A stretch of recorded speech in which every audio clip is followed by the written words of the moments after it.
হ্যাঁ রে পচা, আজকে তো স্যার বললো রচনা শিখে আসতে, তুই পড়ে এসেছিস তো? আমার কোনো টেনশন নাই, আমি আজকে সব রচনায় পড়ে এসেছি। তুই এ তিনটার মুহূর্তে আমাকে আর হাতাত না রে পচা। তুই আবার রচনা পড়ে এলি, তপ্তময় গোদামেল দিয়ে চালিয়ে দাঁত। তুই শুধু দেখ না, আজকে স্যার আমাকে যে রচনা বলতে বলবে আমি সে রচনায় বলবো। এ সবাই চুপ থাক, স্যার আসছে। Good morning sir. Good morning আমার গুণধর ছাত্ররা, সবাই বসে পড় বসে পড়। আজকে যে আমি সবাইকে রচনা পড়ে আসতে বলেছি, সবাই পড়ে এসেছিস কিনা সেটা আগে বল। হ্যাঁ স্যার, আমরা সবাই রচনা পড়ে এসেছি। আপনি শুধু একবার বলুন কোন রচনা বলতে হবে, আমরা বুলেট ট্রেনের গতিতে বলে দেব। এই পচা, তুই কি বাড়ি থেকে আমাদের মার খাওয়ানোর প্ল্যান করে এসেছিস নাকি?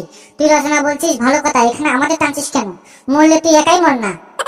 হ্যাঁ রে পচা, তুই দাঁড়া, বল একটা রচনা বলতো দেখি। স্যার আমি বলবো? আচ্ছা ঠিক আছে স্যার, বলছি। স্যার, বাঘ স্থলভাগে শক্তিশালী প্রাণীদের মধ্যে একটি। বাঘের হাতে ইয়া বড় বড় শক্তিশালী নখ আছে, যে নখ শিকারের সময় বাঘকে সাহায্য করে। বাঘের শরীরে হলুদের মধ্যে কালো ডোরাকাটা দাগ থাকে। বাঘের দুটি চোখ আছে, বাঘের চোখ দুটো কলকাতা রসগোল্লার মতো গোল্লা গোল্লা গোল্লা গোল্লা গোল্লা গোল্লা।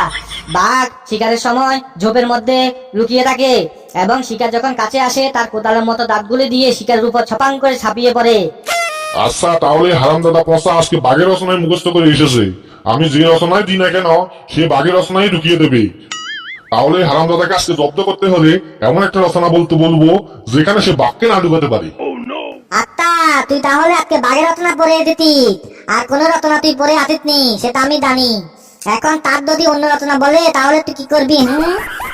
তুই শুধু দেখ না আমি বাঘকে কিভাবে অন্য রচনার মধ্যে ঢুকিয়ে দিই। আচ্ছা পচা, গঙ্গা নদী দিয়ে একটা রচনা বলতো।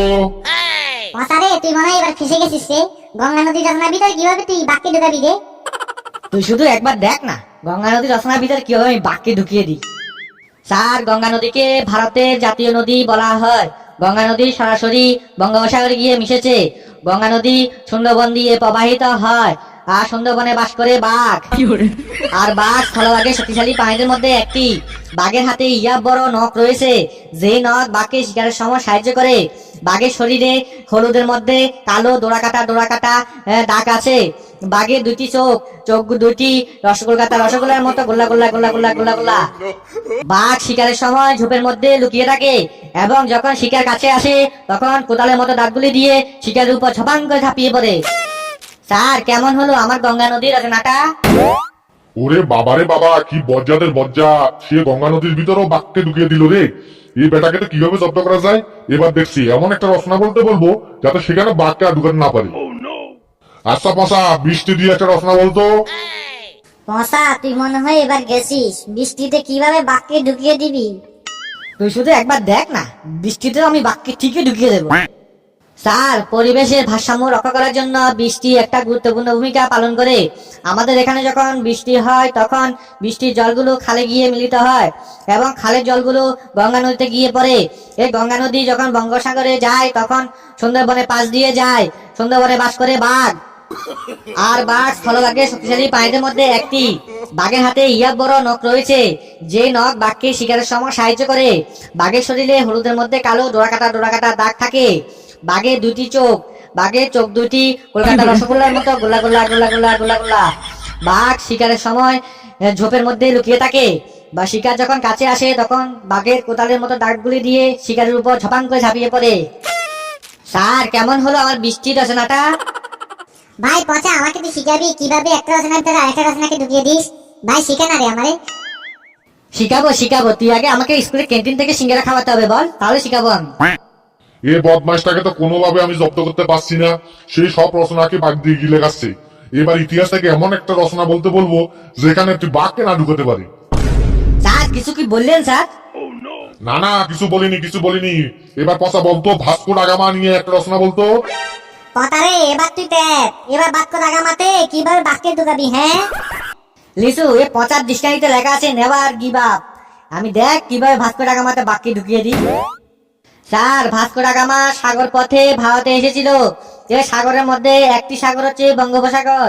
এই বঙ্গোপসাগরের উপকূলে সুন্দরবন অবস্থিত। সুন্দরবনে বাস করে বাঘ, আর বাঘ স্থলভাগে শক্তিশালী প্রাণীদের মধ্যে একটি। বাঘের হাতে ইয়া বড় নখ রয়েছে, যে নখ বাঘকে শিকারের সময় সাহায্য করে।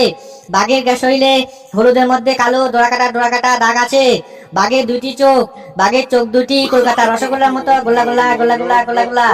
বাঘের শিকারের সময় ঝোপের মধ্যে চুপচাপ লুকিয়ে থাকে এবং শিকার যখন কাছে আসে তখন কোদালের মতো দাঁতগুলি দিয়ে বাঘ শিকারের উপর ঝপাং করে ঝাঁপিয়ে পড়ে। স্যার কেমন হলো ভাস্কো ডা গামা রচনাটি? ওরে বাবারে বাবা, আমার প্রেশার বেড়ে গেল রে। এ পচার বাঘটা তো সব রচনাকে গিলে খেলো রে। আমি আর কোন রচনা ক্লাস করাবো না। আমি গেলাম, ক্লাস আর হবে না আজকে। বন্ধুরা, এই রচনা ক্লাসটা কেমন হয়েছে কমেন্টে জানাবে। আর এমন নতুন নতুন ভিডিও পেতে আমাদের চ্যানেলটিকে লাইক শেয়ার সাবস্ক্রাইব করে আমাদের পাশে থাকবে, কেমন?